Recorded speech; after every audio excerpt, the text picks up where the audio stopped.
While this is a relatively extensive video to show you more of Python coding, most of the code you will see in this video you have seen already. It uses material from the previous classes on lists, on while loops, on if and then else statements, and it discusses a little bit more in detail what is happening with the strings. How to input strings by the user, how to convert them to numbers if you need to, how to convert numbers to strings, and in general how strings are used for user interaction. Most of the code will look relatively familiar, and I'm hoping you can follow it nicely. You will also see how we now really have learned quite a few tools to make fun, interactive Python programs. Everything is text-based. You will be used to using computer programs that are not based on text. This is still all text-based, but it is already becoming a little bit more interactive. And so you can already imagine your own programs that you might be interested in writing here.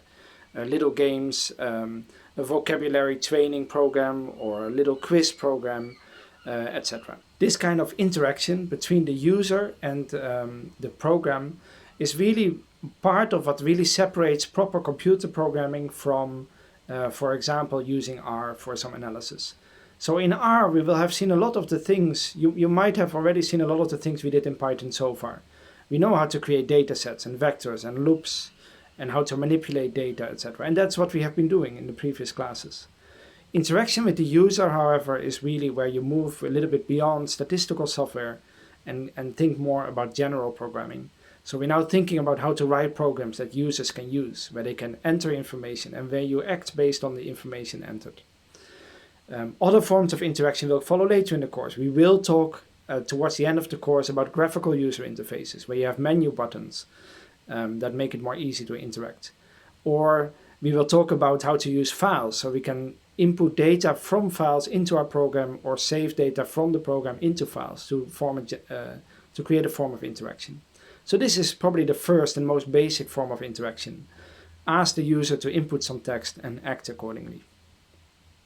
I hope you will enjoy this video. We have seen strings already throughout the course. We introduced strings when we discussed variables at the very beginning. And so just like we can store numbers in a variable, such as I to count the observation we're looking at, or a sum or something like this, we can also store, for example, a name or a party name,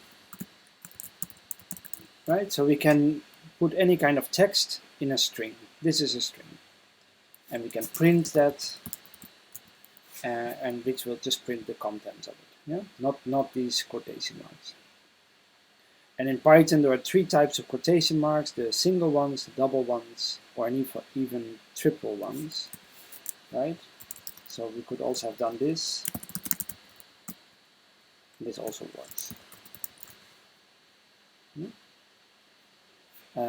The difference is, oh, why does this not go away? The difference is that this can go over multiple lines. Yeah, if we had done something like this, it would still work, and this would not work here. So here you could not have put a blank line, but here you can.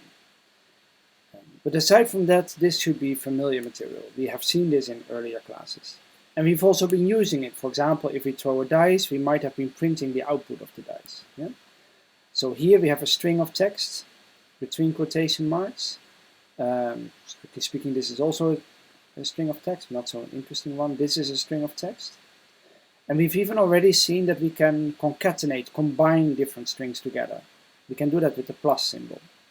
So for example, this generates a string, and this was already a string, and by plus we can put them together, and we get one string that combines the two together. And the same here. So a little bit later in the video I will get back a little bit to format, because that requires a bit of separate discussion. But the important thing here is that you can recognize strings with the quotation marks, that you know that they contain text, and that you already know that we can concatenate them with plus. I'm now going to write a somewhat silly application to play around a little bit more with strings and different manipulations we are going to do. In general, I think the material for this week's class is going to be fairly limited. So this should be just a few little things we can do with strings, but nothing too complicated. In this video, I will be showing two kind of silly programs to demonstrate a little bit how we can work with strings. In this part, I'm first going to show you an example where the user types a sentence and then the program will manipulate that sentence in a few silly ways and puts this on the screen. And that is the whole program. User input at the prompt is relatively straightforward to program, and it's just called input. So with the input command, input, we can type a prompt, which is sort of the question you want to ask. For example here, please enter a sentence. And if we run this program, the computer will ask here for a sentence. Yeah, and that's we don't do anything else here, so that's the end of the program. Now, presumably we want to save the result of that. Yeah, so input sentence, for example. Yeah. So now we have a string of text called input sentence, and it contains whatever the user entered here. So we can then try to manipulate that in some different ways. Yeah. For example, the length of the sentence we know.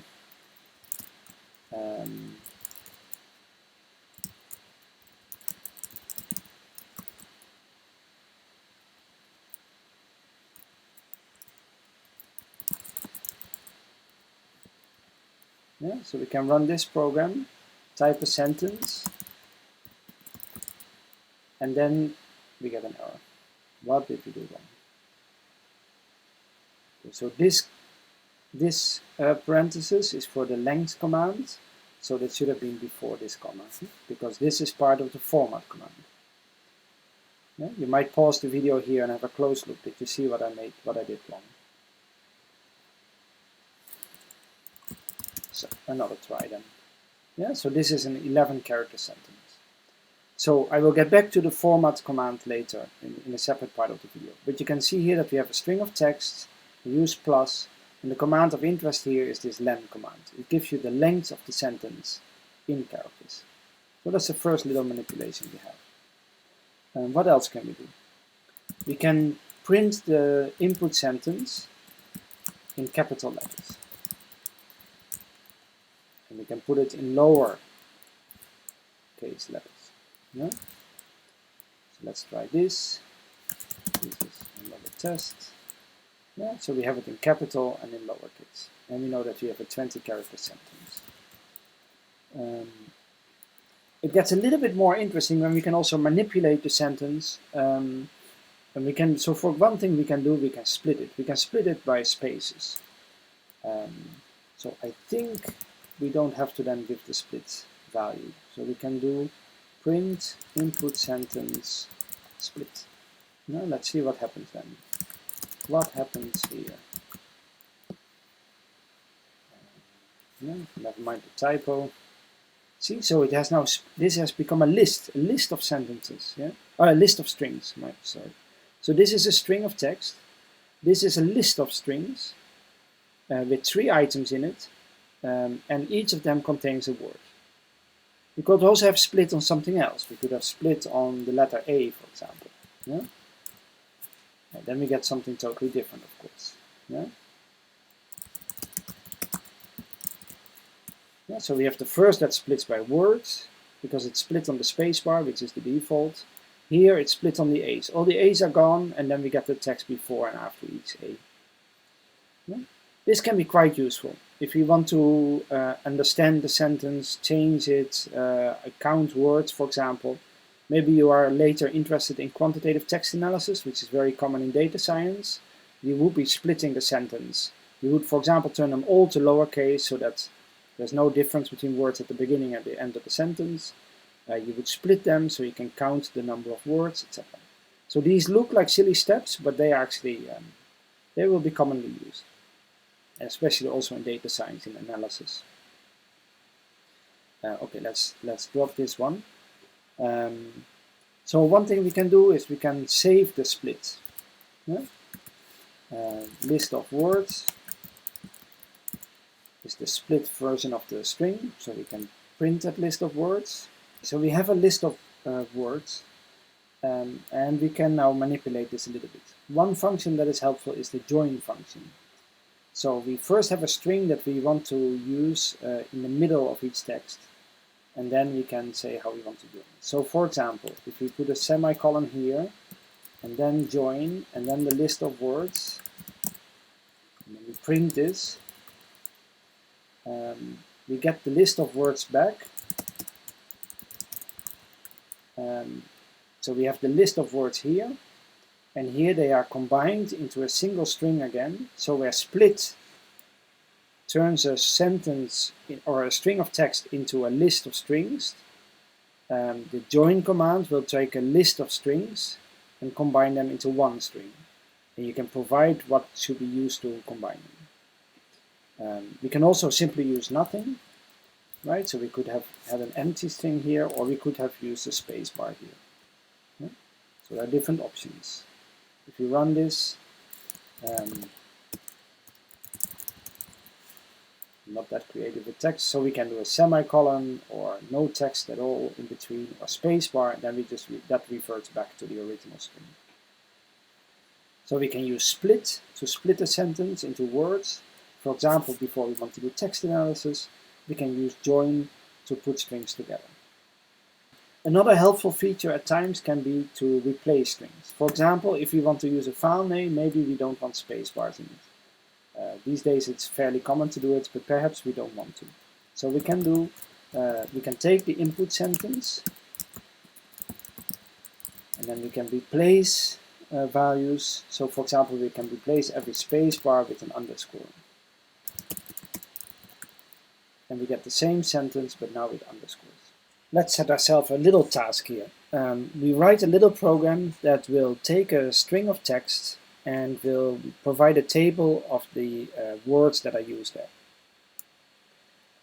So we will use some commands that are not really in the course so far yet, but just to give you an idea how we might go about this. So we start with input sentence, and the user of the program can type in a sentence. So what do we need to do to make a table of words? So the first thing is that we probably want everything to be lowercase, or everything uppercase. But we do not want to count words differently just because the capitalization of the letters is different. So we can change the input sentence to lowercase letters. Yeah. So this should probably already work. Yeah. We can every time we can just check whether what we're doing is working or not. So let's try this. This is a test, and it does not work. Okay, why does it not work? So we might have to say that input sentence like this. Now it works, yeah? So there are some functions like reverse on a list that change the list itself, but here it does not change the list. If you call lower on a string, it does not change the string, but it returns the changed string. So if that is the case, we need to then assign it to something. So this overrides the original string we had with a new string that is the lowercase version of the original string. So we have the input sentence, and we've turned it lower. Then we can try to turn it into a list. Yeah? So we can say list of words is input sentence, and then, sorry, that must be an underscore, and we split. And the default is to split on a space, so we are happy enough with this. Yeah? And we can try again if that works. Right, now we have a list of the different strings. Now one thing that is bothering me a little bit is this punctuation mark. We don't really want punctuation. Now, I did not really know how to remove punctuation in Python, so I Googled it. And when I Google it, I find this example code. Okay, so what do we do with this? So this looks a little bit ugly, but okay, I just found it online. We can see here that it uses a library. So we might have to import that first. Import string. Now we can access the string library. So this string library has some additional functions of strings. All of what we did here is standard built into Python. But this punctuation, a list of punctuation characters, sorry, import string, gives you a list of all the punctuation marks. Yeah? So that is helpful to translate text from punctuation. And this is saying like replace all the punctuation with nothing, with remove them. with empty. But the way this is phrased is confusing. We don't really have to worry about this. This is just taken from a website. Yeah, it's yeah, we can put that here. Yeah, so there's a website there in Stack Overflow, the best way to remove a string, and this is of punctuation from a string, and this is what we get. And we might make this a bit easier by saying, like doing making a function. Yeah, remove punctuation of a string, and that should return this thing that we got from the website. So now we have a new function that we can call, that is called remove punctuation. We pass in a string, and it will return a string that uses this code that we found online to remove all the punctuation. Yeah? So input sentence is remove punctuation input sentence. Yeah? So the input sentence becomes the parameter that goes into the function, and what is returned is the same sentence without the punctuation, and we give that just the same name. We just overwrite the old input sentence with the new one. So let's run this. This is a test, and now we have the lowercase letters that worked. There's no punctuation. We turned it into a list, and we can print it. So we have our list of words. So that works. Now, to go a little bit beyond this, we might want to put this. We might want to get a table. So how do we get a table of these words? So to start with, we probably need to iterate over the words so we can count them. Yeah, we want to count each word and see how often it occurs. So perhaps I can do something for word in list of words. Yeah, that means that I have a loop over this list, and each round there's a variable word that contains the word from the list. And maybe I want to make a table, and the table, the easiest way, we need to keep track of two things. We need to keep track of the words in the table and how often we found that word. So a dictionary is ideal for this. The dictionary has keys and values. The keys will be the words, the values will be how often it occurred. So we just create an empty dictionary. Yeah? Word counts is an empty dictionary. And then we probably want to do something like this. Word counts, word, add 1. Yeah? Now, unfortunately, this is going to just create errors. Yeah? If we try this, and then of course we want to print the word counts in the end.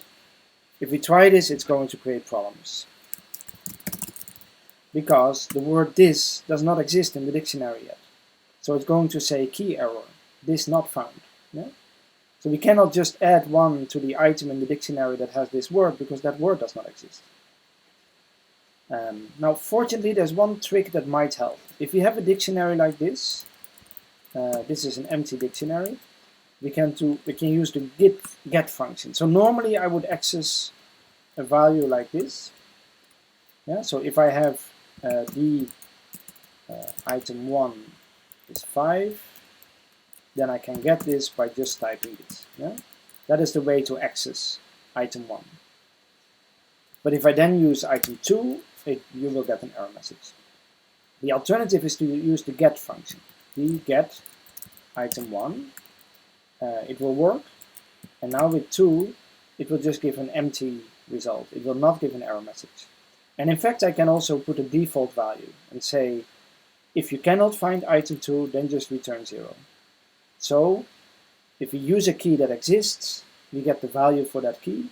If we use a key that doesn't exist, we can put a default value that we want to return. So this makes it less error prone. We can use get instead of this to make sure that we never get an error message. And here you can see we can use a key that didn't exist yet if we use an assignment operator, because we're just adding it. So let's do exactly that. Words count, instead of plus equals 1, we say we just get the value that we have now. Otherwise a default value of 0, and we add 1. So this will return the current count for that word and then add 1 to it. Or if the word does not exist, it will give 0 and then add 1 to it. Yeah? So let's try this. Yeah, so now we get, well, we're still printing the list, we don't need that anymore. Now we get the dictionary. The word this occurs once, the word is occurs once, the word a occurs once, the word test occurs once. Okay, it would be maybe more interesting to test with something that has a bit more repetition. Yeah, yeah, but that's a good sentence.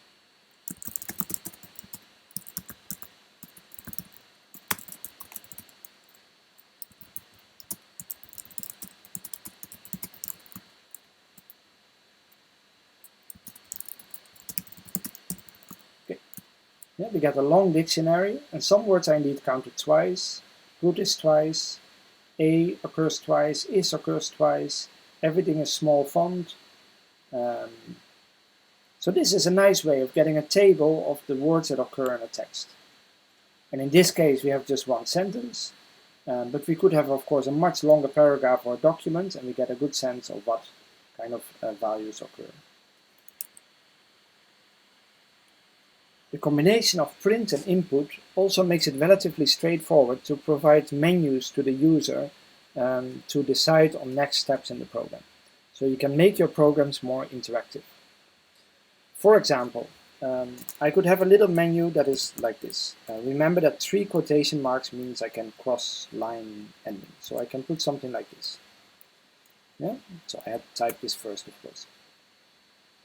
So this is just a little menu that prints with 3 options, A, B, C, or C. Then I can have some input. Yeah? Menu choice is input. Please enter your choice. And then we can, with if-else statements, we can decide what to do. Yeah? So if menu choice is A, then do this. And if menu choice is B, oh, then we do this. And if menu choice is C, then we do this. And then we have a sort of default value. What happens if they don't put any of these, right? So here we can just print JOS, and here we can do print SEM, sorry for the very silly example. And here we can do nothing, pass. And here we can say print error, wrong menu choice. Yeah? So if we run this, it will print our menu and we can put a choice, and the program will act depending on the choice we have made. Yeah? So it's very straightforward to create menus in once you just know the print command and the input command, and you know how to work with if-else statements. Then it becomes relatively straightforward to make the program more interactive. In the third example, we're going to show you, develop a little game together, a number guessing game, and it will show you a little bit the combination of this menu structure as well as some of the other features we have done so far. And so this will be a typical example of a simple program to get user input and also to convert strings to numbers, to check whether it is a numerical or not, and then to write a little game around it. And it's also a typical use of a while loop. So we often have a sort of a prompt where the user can input some information, something happens, and then the user gets asked again and again and again until the program quits. And so we're going to do that same structure. To organize it a little bit, I'm going to first, we're going to use functions a little bit. So the objective of this program is to ask the user to guess a number. So for that, we're going to use the random number library. So that will be the number to guess. Yeah? And we start by just generating a number that this user is to guess. So we can say from 0 to 100, for example. Yeah? So here's a random integer between 0 and 100, just like we throw the dice from 1 to 6. So we have a number that is there to guess. And then we want to have a while loop. So this is kind of a typical arrangement setup. We might have a Boolean variable, whether we want to continue or not. And for now, this is set to true. Yeah, and then while we want to continue the program, we can have the program loop here. So this loop will run until continue program is false. In this case, we want to ask for a menu and we want the user to enter a number. So it might be more clear to write. We can write all of that here inside the loop, but I think it will be more clear if we write a separate function. So we might write a function here. Maybe this should be there. Define get number from user. And this has first prints the menu.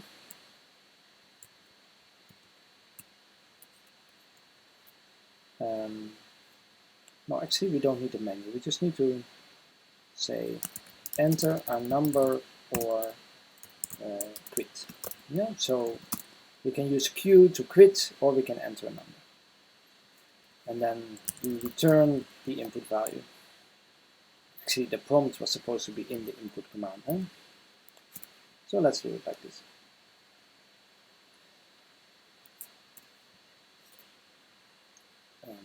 So the entered value is this function. Yeah. Now I thought when I started, I thought this would be a bit more code, so I thought a function would be helpful. Now I wonder whether this could maybe just be there. It does not make much of a difference. So maybe this is clearer. Yeah. So you can always experiment a bit. If this gets too complicated, we create separate functions to make it clearer. If it doesn't really help, then we don't. Okay, so we have an entered value, and we will be asked for this value every time as long as continue program runs. Yeah? So right now, if we would run, it would just endlessly ask for this number. And nothing else will happen. Yeah? So this is not ideal. And we better stop it, because otherwise we get stuck. So this is an endless loop. Continue program never becomes false, and it just keeps asking over and over.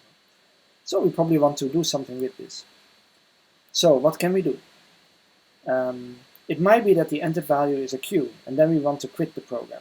Yeah? I would suggest we do something like this. If entered value is Q, and then we might want to take into account that perhaps caps lock is turned on the computer, or they use shift. So I would probably say this, just to be nicer to the user of the program, that it will work if they use the capital Q. If this value is entered, we should discontinue the program. Yeah? Continue program is false. So this already works. We can run this. If we enter numbers, it will keep asking. If we press Q, the program stops. Great. So we've created a menu, or at least an entry item, and we have given the user a way to finish the program. Then, what happens else? We of course give something like, this is not a correct answer or something.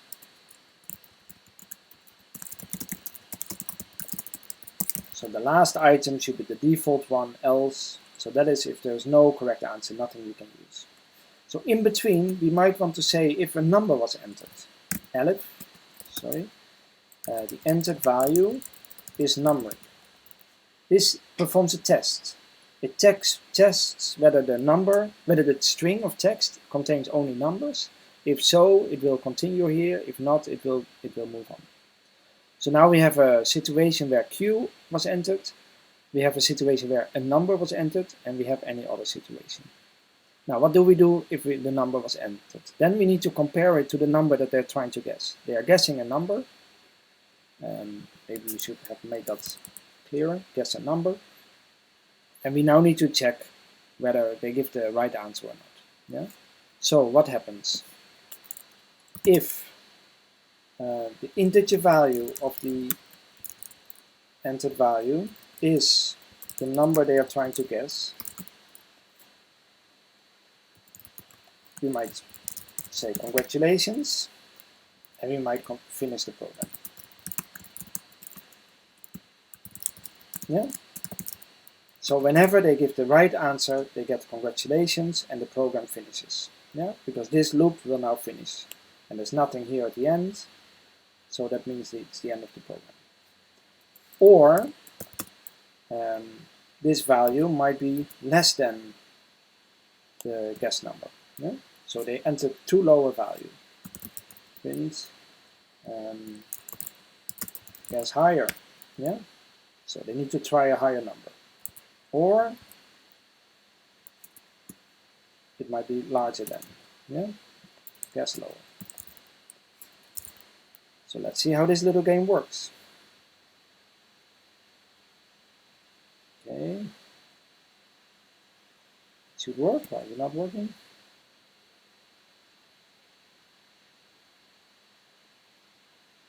Yeah, there we go.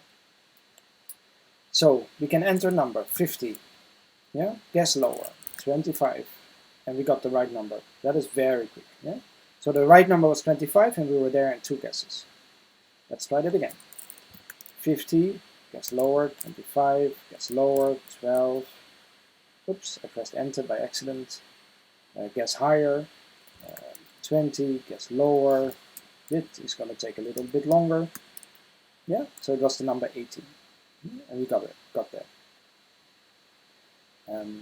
I'm actually using a little algorithm that, so a little trick here that makes it fastest to guess. If you guess halfway and then halfway and halfway, you get quicker to the result. But anyway, that is, you can experiment with that. Yeah, and when we accidentally pressed enter, we got this error message, not the correct answer, and it just returns back to the menu. Yeah? And it ends with congratulations, and we are done. Perhaps you want to give a score. That would maybe be nicer. Yeah?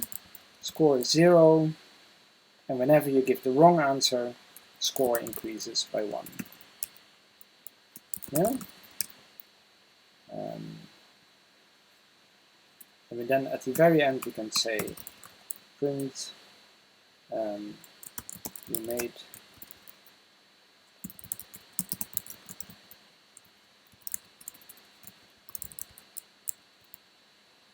yeah, so we know how many times we tried. Yeah, 50 should be higher, 75 should be even higher, 82 even higher, 90 even higher. Now we need to be lower. There we are. So it took it 5 guesses to get to the right answer. Not quite true. It took 6 guesses. How was that? We should have even included the last one. The correct guess is also a guess. So maybe this should have been here. And then we can remove this line and remove this line. So every time we enter a number, it should increase the score. And only then should it check how we're doing. So let's try that again. 50, lower, 25, higher, 32, higher, 40, and we there. Yeah, 4 guesses. You made 4 guesses. Congratulations. Yeah. So this gives you a little example of how to write a little program that has a tiny menu, that has some random elements, that does different actions depending on the situation. So we make extensive use of the if and else statement.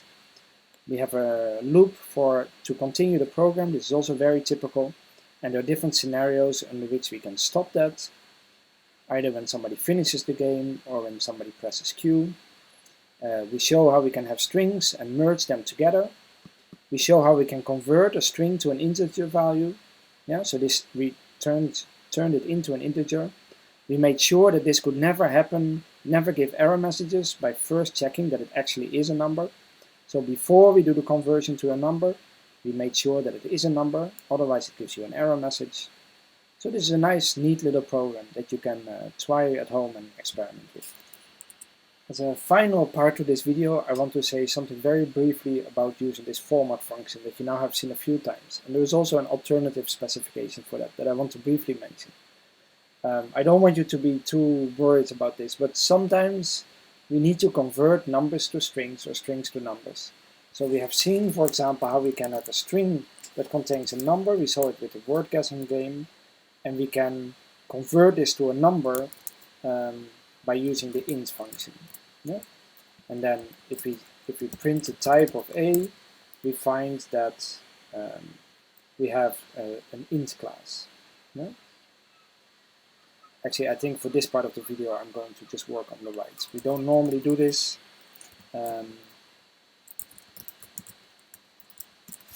It's just a bit quicker to just work here, and it's easier for you to follow.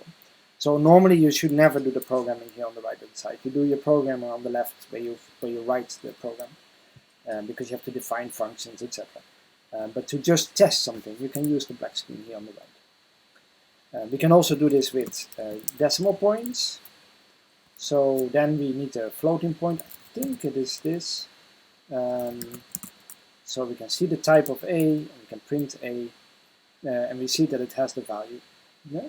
And we also knew that we can check for numeric values. So we can say 5 is numeric, and it will be true, but note that with the decimal point this does not work anymore. Yeah? So that is only for integer numbers.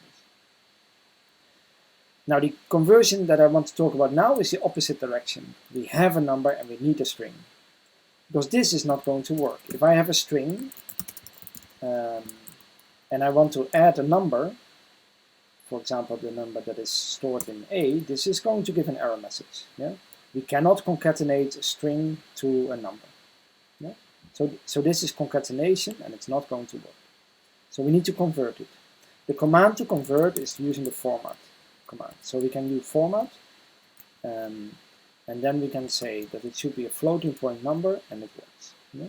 Now we have a string, you can see it by the quotation marks, and it has converted this number that we had, this number, to a string. Yeah? And now we can concatenate.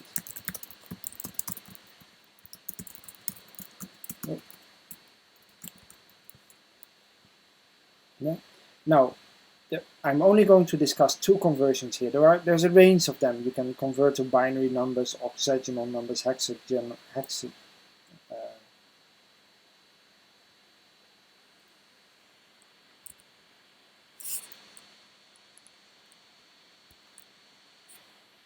I'm only going to discuss two kinds of conversions. So you can convert in different ways, but the conversions I'm interested in are just either integers or floating point numbers. So we either want the decimal point or we do not. So when we put an F here in quotation marks, it means that it's a floating point number that should be converted to a string, and it will include the decimal point. One thing I can specify here is the number of positions behind the decimal point. If I put 0.2 here, then I will get only 2 decimal digits after the decimal point. Or 0.1, there will be only 1 left. Yeah?